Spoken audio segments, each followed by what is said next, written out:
Hello everybody and welcome back to Amazing Tech for All. Today we're going to be deploying OPNsense on a VM. So if I look at the specs for the VM, let's just go into configure.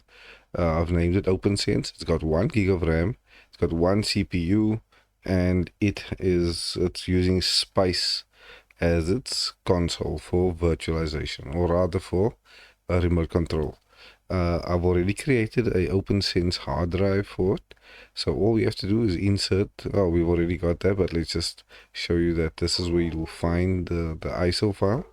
I'm also going to select, increase the memory by a bit.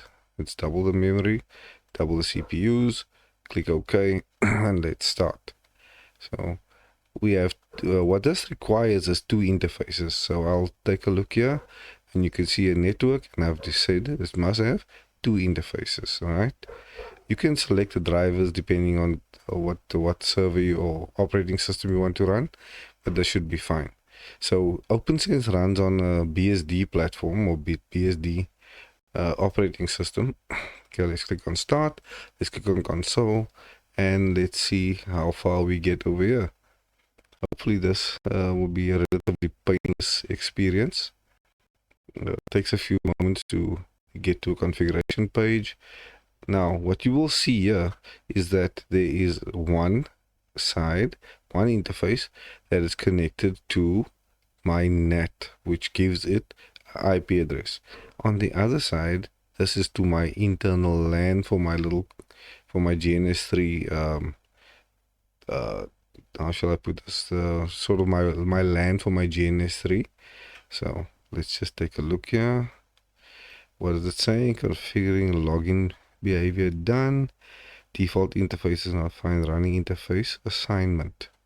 Yes, there we go. EM1 is my WAN, and the other one is the LAN.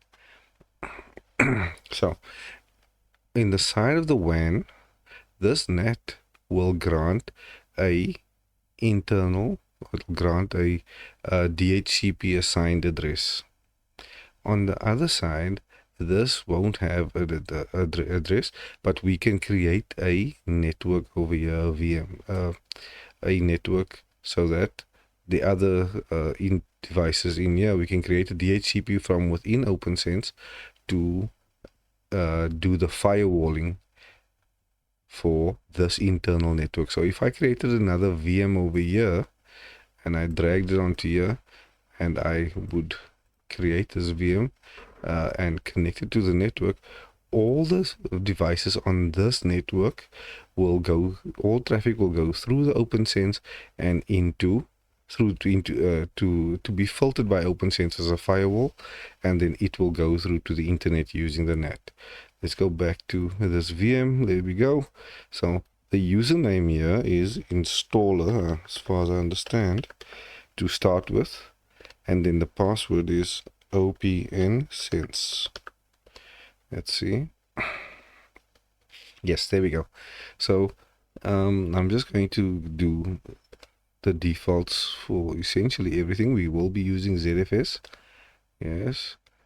Proceed anyway. What is that? Installer detected only. Yeah, yes, it's just only 2 gigs of RAM. So this is fine for now. I expect if we want to deploy Suricata, we may require more memory, but we are not going to be using a lot of network devices to be filtered. So let's go through that. Yes, that's fine. Stripe. Yes, we'll select the hard drive where it's going to be installed on. We agree.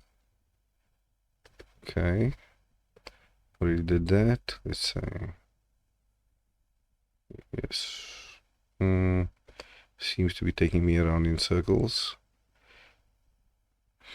Let's just see. Yeah. Oh, there we go. Okay, and there we go. It is now doing the installation. This will take a few moments.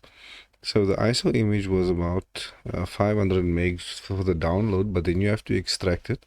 Once you've extracted, it's about 2.2 gigs. So the cloning process from the ISO file onto the hard drive is currently taking place. There we go. It seems to be quite quick. So in order to access we are going to enable the use of another VM. So let's go to the other VM and let's start that. Let me just get my mouse back.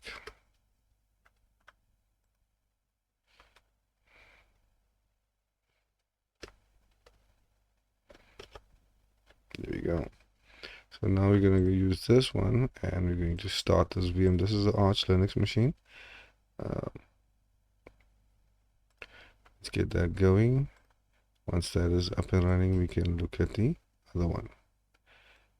So we'll run it there. We'll run this one over here. Every time I click on it, the mouse gets hooked and then I can't do anything with it. So let's just drag this a little bit to this way. And I've got no mouse again. Anyway, within a few seconds, the Arch Linux will be running and we will have completed the installation of the Open. Once the installation is ready, we will be able to, let me just make this a little bit smaller so it's easier to manage or easier to look at, and we will open a browser window over there. So in the terminal over here, as you may be able to see, I just need to see if what will happen once OPNsense has started up, was completed. Once it's completed the installation, the OPNsense will make it possible for us to configure the web interface, and we will also be able to configure the DHCP to assign addresses internally. So let's give that a few more seconds. Maximize that. Let's see if we got an IP address, if OPNsense provided the IP. Don't think it did. Oh, it did. Oh no, that's a Docker interface. And then we have a IP address 192.168.1.100. So is it safe to assume that OPNsense automatically provided that IP range 192.168.1.1? Let's see if that is the gateway. Yes, it most likely is. So that means we can now access OPNsense through the web interface. But let's first confirm that it is. Let's complete this installation. Let's go here, arrow down, complete the installation, reboot now. Okay, so let's reboot OPNsense. Yes, let me just take that ISO out, click OK. I'm going to stop it and I will start it again. Start, and then we'll run the console. Okay, so it's starting up. It's booting from the hard drive now. It's no longer booting from the ISO file.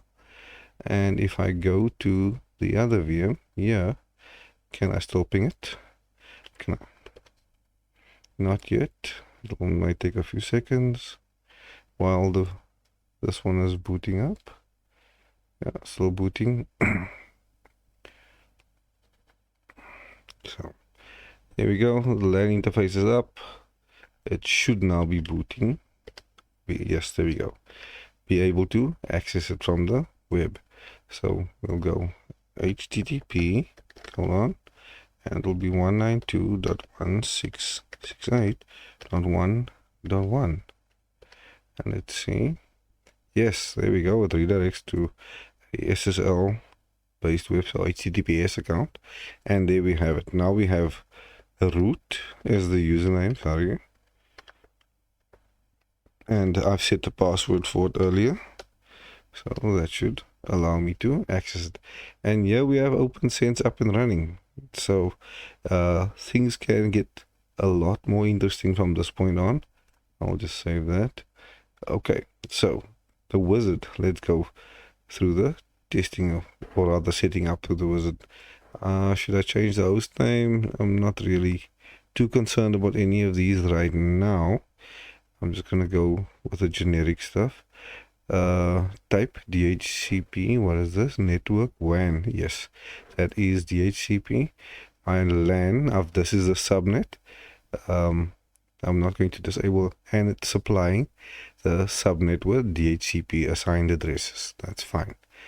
Set initial password. That's okay. I can do that again.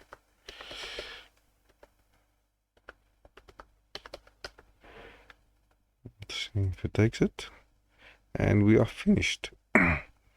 So OPNsense has a beautiful dashboard when everything is up and running. There we go. Gives us all the various services. We are not running DHCP 6, IP version 6 at the moment, so we're not using any of that. And once we've got traffic coming through here, then we will see more details on it. So that is OPNsense to begin with. The next step will be adding additional functionality. Let's see if we can access the internet through here. So I go google.com. OPNsense sends it through. So I am able to access on my platform. This machine has no other access to the internet except through OPNsense. So if we look at that, let's see at this VM over here. Let me just confirm. Yes, there we go. This VM is capable of going through to OPNsense, through OPNsense to set, so let's just say catfish. There we go. And on the dashboard we should be able to start seeing where traffic is coming from. If I had to look at reporting, I think that's insight. Let's see which IP address, totals. There we go. So there's lots of reporting going on here, system interface, what the firewall is actually allowing through. So we'll set up more detailed features as we go on. But this is OPNsense to begin with. We will also add the functionality of making it a next-gen firewall by enabling Suricata. So now we can install Suricata. Right, so we'll go to, I think it is systems and firmware and plugins. So we'll go under plugins, we'll search. Oh, there's a refresh that has to happen. So this takes a little while. Once the refresh is finished, then we can do, there we go. Intrusion detection, and that I believe is where it's enabling it. Yes. So we have to enable this. That apply, I believe. So let's just take a look at our lobby section over here. See if there's any changes on this side. I don't believe anything will have happened just yet. We will see there's more details on here. This will require more memory and more CPU. You can see that the CPU will start pumping us significantly more.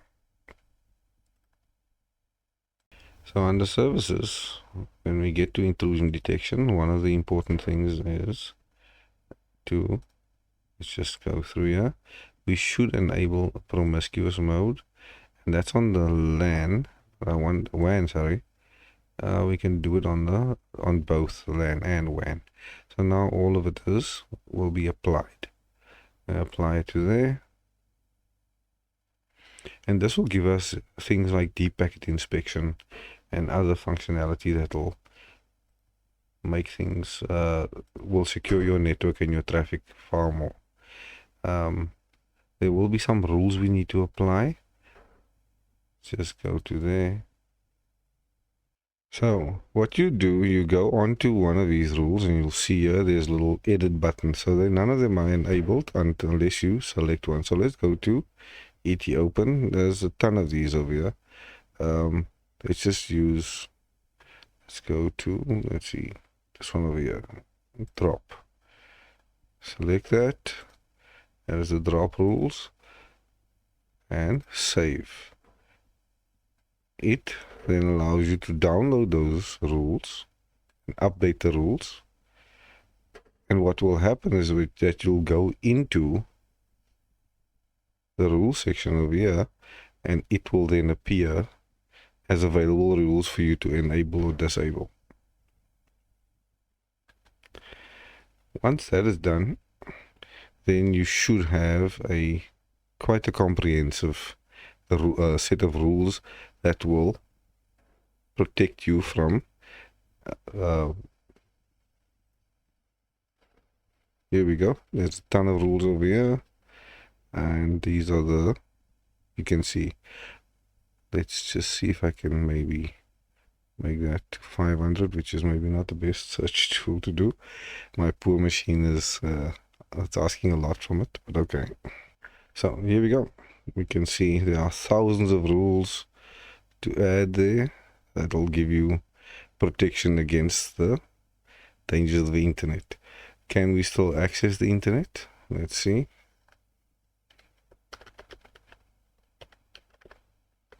Can we go to our website, our YouTube channel?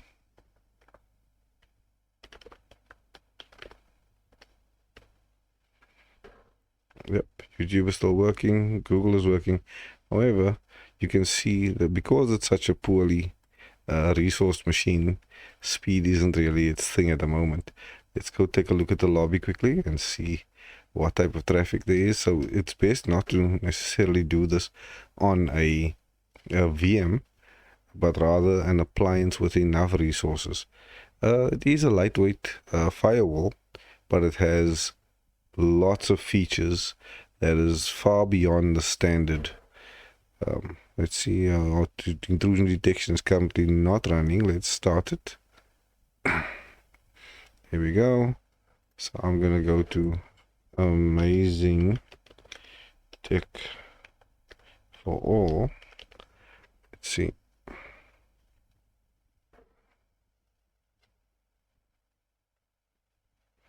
And that's the channel. Oh, there we go. Okay. We're going. Yes, that seems to be working fine. Test. Get. Okay. So there we have it. We now have OPNsense as a firewall running on in a GNS VM with Suricata enabled. So this is intrusion detection, and currently we are looking at it through this little Arch Linux machine. Thank you for watching. I hope you find this very useful.